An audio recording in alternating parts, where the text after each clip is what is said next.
Visit कर सकते हैं। दोस्तों, आज की कहानी भी एक भूतिया हॉस्टल के बारे में ही है। एक ऐसा हॉस्टल है जिसे लोग भूतिया हॉस्टल के नाम से जानते हैं, क्योंकि वहां रह रहे बच्चों का कहना है कि वहां रात में भूत घूमते हैं और वहां लगे झूलों में से रात को अपने आप झूला झूलने की आवाज आती है। और ऐसा लगता है कि कोई झूला झूलते हुए कोई बातें कर रहा हो।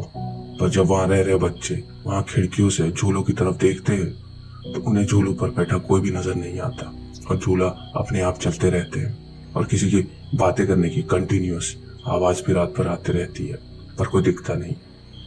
आज की जो ये कहानी है इस हॉस्टल में ही रह रहे सैम के साथ घटी सच्ची घटना है। अब ये कहानी मैं उसके ही शब्दों में जारी रखूंगा।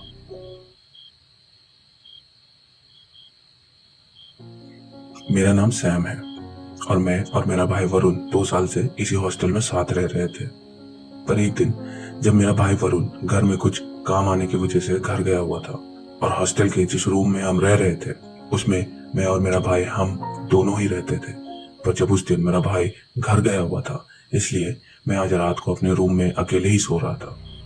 और तभी रात के लगभग 12 ही बजे होंगे, तभी मेरे रूम के दरवाजे पर किसी ने दस्तक दी और कहा, सैम दरवाजा खोलो। पहली बार में तो मैंने सही से सुना नहीं, पर उसके थोड़े ही देर बाद फिर से किसी ने आवाज लगाई और कहा, दरवाजा खोलना सैम, मैं वरुण। और इस बार मैंने आवाज साफ साफ सुनी। ये वरुण की ही आवाज थी।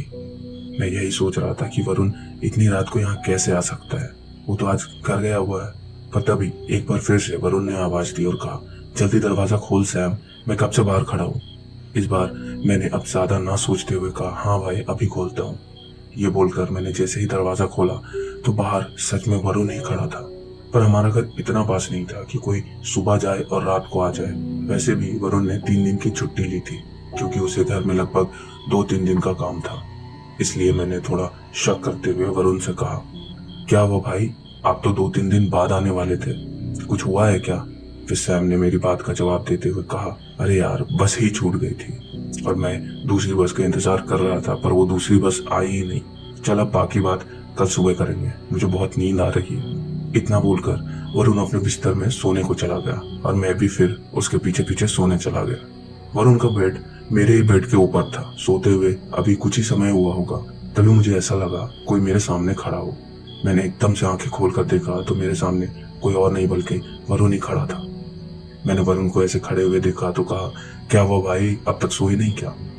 फिर मेरी बात का जवाब देते हुए वरुण ने कहा, यार पता नहीं क्यों मुझे आज डर लग रहा है, इसलिए मैं तेरे साथ ही सोऊंगा। मुझे लगा इतनी रात को इतनी दूर से आया है, क्या पता इसलिए डर लग रहा हो।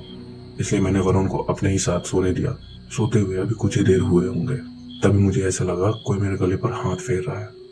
मैंने पहले तो इस पर ज्यादा ध्यान नहीं दिया, पर लगातार हाथ फेरने की वजह से मेरी नींद टूट गई और मुझे ऐसा लगा वरुण हाथ फेर रहा है। इसलिए मैंने उसे मना करने के लिए जैसे ही उसकी ओर पलटा और जैसे ही उसकी ओर देखा तो जैसे मेरा खून जम सा गया था और साथ ही मेरे दिल की धड़कन अपनी दुगनी रफ्तार से चलने लगी।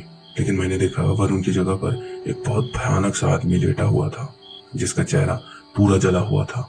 उसका चेहरा देखते ही मेरे मुंह से एक बड़ी जोरदार चीख निकली और मेरे चीख निकलने के कुछ समय बाद ही पूरे कॉरिडोर की लाइट जल गई और लाइट जलते ही वो आदमी भी पता नहीं मानो गायब सा हो गया। और फिर उसके बाद हॉस्टल के सभी लोग मुझसे आकर पूछने लगे कि क्या हुआ। फिर उसके बाद मैंने उनको सारी बात बताई तो सबका कहना था कि मैंने कोई सपना देखा होगा और सब मुझे यही बोलकर अपने अपने रूम में सोने को चले गए। पर मुझे पूरा विश्वास था कि मैंने कोई सपना नहीं देखा था, ये मेरे साथ सच में हुआ था। फिर सबके जाने के बाद मैं फिर से अपने बेड पर आकर लेट गया। इतना सब होने के बाद फिर से मुझे नींद तो अब आने से थी, फिर भी मैं लेट गया और लेटे हुए अभी कुछ ही समय हुआ होगा तभी एक बार फिर से मेरे रूम के दरवाजे में किसी ने दस्तक दी। ठप ठप की आवाज के एकदम बाद फिर से किसी ने वरुण की आवाज में मुझे आवाज दी और कहा, दरवाजा खोल सैम, मैं हूँ वरुण। और ये आवाज सुनते ही मेरे रोंगटे खड़े हो गए थे और मुझे ऐसा लगने लगा था जैसे मेरे ऊपर किसी ने लाखों चींटियां छोड़ दी हो और वो सब चींटियां एक साथ मुझे काट रही हो, क्योंकि कोई मुझे मेरे ही भाई की आवाज में लगातार आवाज लगाई जा रहा था और वो बार बार ये बोल रहा था, सैम दरवाजा खोल, मैं तेरा भाई हूँ। सैम देख कब से मैं ठंड में खड़ा हूँ।